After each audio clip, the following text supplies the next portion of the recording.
Hello everybody, this is Eric Sear, currently MBA student at Concordia University of Wisconsin, here to give a short slideshow presentation of Microsoft Corporation. The goal of this slideshow presentation is to give a brief financial analysis of the company, as well as to determine if Microsoft is a good investment or if it is one to stay away from.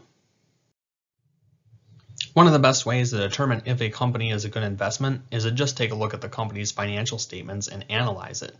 Two of the ways that you can do that is by taking a look at the figures and then using either the horizontal or the vertical analysis or both.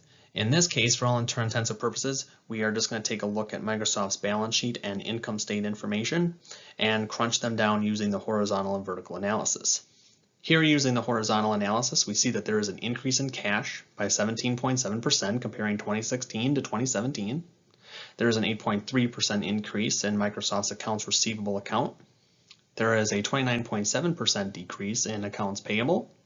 And there is an 87.6% increase in the company's long-term debt, which could signal that Microsoft is planning something big, either now or in the future. Now we can actually take a look at how profitable is Microsoft. And by doing this, we can take a look at the company's income statement. Here we can see that unfortunately, comparing 2015 to 2016, product revenue is actually down 19%, and comparing 2016 to 2017, there is an additional 7% decrease in revenue for product. One of the greatest things that's actually helping Microsoft drive their profitability is their service and other profitability, where we see a 35.1% increase between 15 and 16 and a 37.5% additional increase when comparing 2016 to 2017 service revenue. However, although we do see that there is indeed a product revenue decreasing between these last couple of years, there is a substantial increase in net income, which truly shows that Microsoft is profitable. We see that there's a 37.8% increase in actual net income between 2015 and 2016, and yet another additional 26.2% increase in profitability comparing 2016 to 2017 net income figures. So although a specific segment is decreasing in revenue, the company is still showing that they are indeed profitable. Now we can actually take the exact same numbers for the most part and actually compare them to the total amounts of, for example, total assets and total liabilities by using a vertical analysis approach. So here we're taking just the amount of cash and comparing it to the total assets of Microsoft. So here, for example, when we look at 2016, we see that 3.4% of cash makes up total assets. And in 2017, we see there's a 3.2% of total assets make up cash. And as you can see, you can compare the exact same accounts receivable, which makes up 9.4% of total assets in 2016 and 8.2% of total assets in 2017.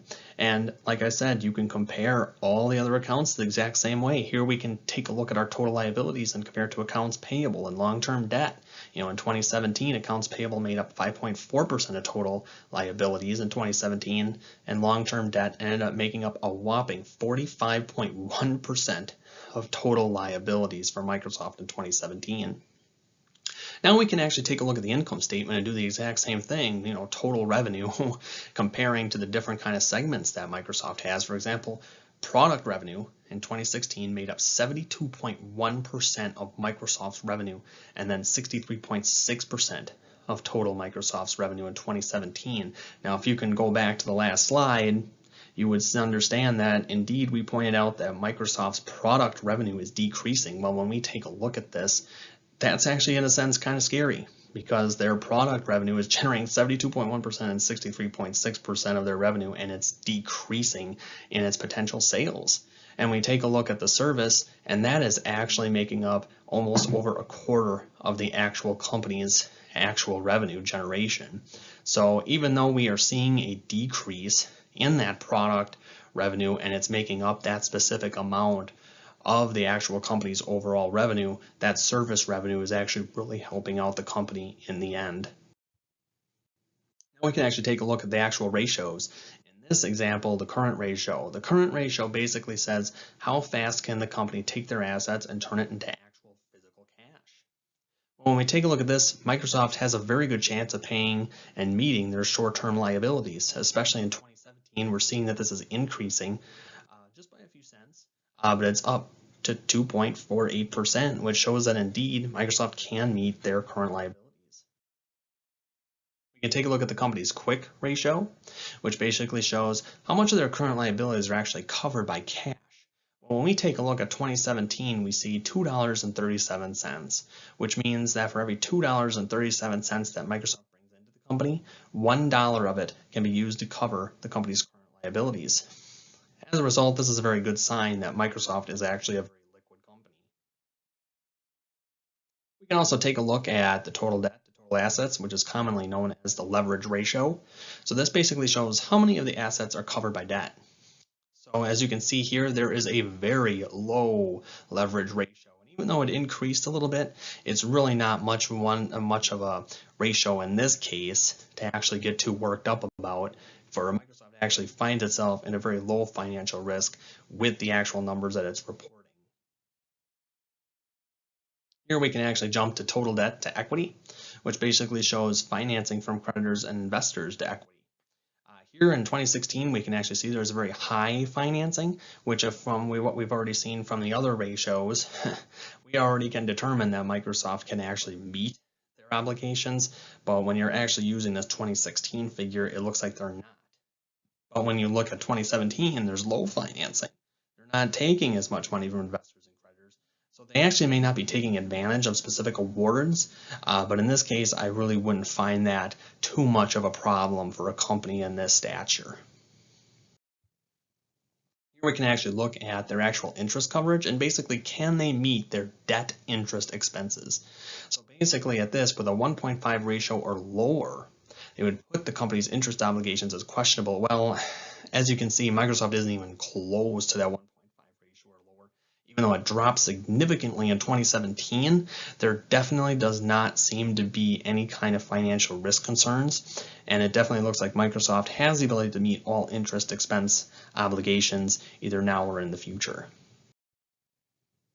We can actually look at Microsoft's gross profit rate. How much revenue does the company retain after completing the goods or service? Well, as you can take a look with their revenue, it looks like Microsoft is able to retain 61.91% of their total revenue, which is great because they can invest that money back into their company. They can put that into R&D, give some back to the investors, maybe try to figure out some kind of growth opportunity that they can use with that retainage. So after all direct costs associated with goods and services, Microsoft's able to retain 61.91% of the revenue. So Microsoft appears to certainly have their costs under control. We can actually take a look at their return on sales. How well does a company use their sales revenue? With a 23.57%, Microsoft definitely is growing efficiently. The return on sales has increased for Microsoft between 2016 and 2017, and there is clearly evidence that no financial distress is on the horizon for the company. So now the big question, would I invest? Would you invest? For me specifically, I would say yes. Microsoft has low risk, high liquidity, large quantity of assets, high profitability, and indeed a large potential for the company.